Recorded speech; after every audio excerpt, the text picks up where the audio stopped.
Kanalımıza hoş geldiniz. 3 senelik bir Bosch makinamız var.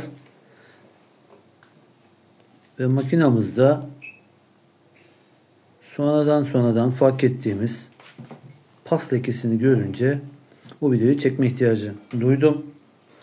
Makinamız 4 serisi VGA141X model bir makina. Görüldüğü gibi üst çekmece kenarında bir pas ve sanırım oradan da aşağı akan sudan dolayı bir de alt kenarında tam alanını bilemesem de ucunda bir pas olan bir ön paneli var. Bu videoda hem sebeplerini hem de nasıl çözüm bulacağımızın ayrıntılarını anlatmaya çalıştım.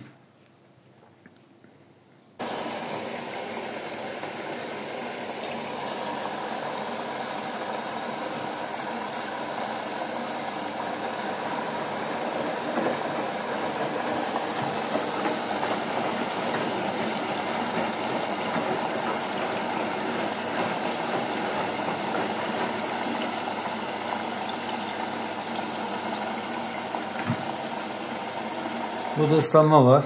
Evet, demek ki buradan gelen su bakın buraya gidiyor. Islandı bile. Sonra bu vida pas oluyor. Sonrasında buradan süzülüp muhtemelen buraya gidiyor. Ya da buradan gelip buraya gidiyor. Artık o önemli değil çok. Sonuçta burası ıslandı. Şurası ıslandı. Buradan eğim yapmışlar.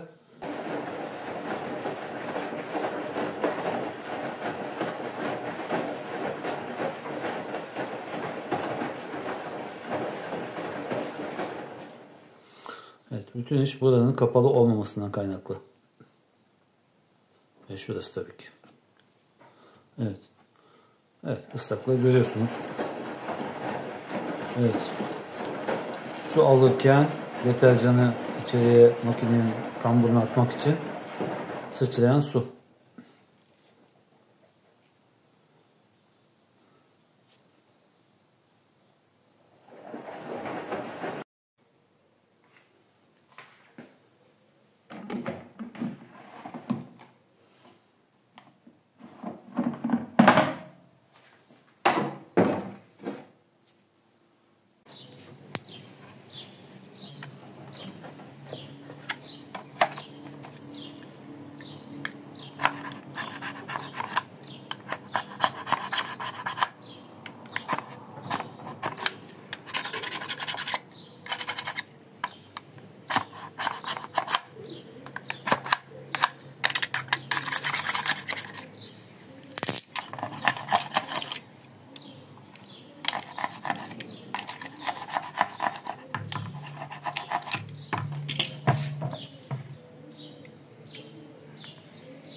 Çekmecemizdeki modifikasyon bitti. Bantın dışarıda kalmaması lazım. Suyun sıçradıktan sonra dışarı gitmemesi için bantı alttan paralel olarak tekrar kesebilirsiniz. Bu şekilde makinenizi bir kere kullanın. Eğer su dışarı gitmiyorsa, ki gitmeyecektir, giderse de bantların aşağı sarkı olmasına dikkat edin. Yapacak olanlara kolay gelsin.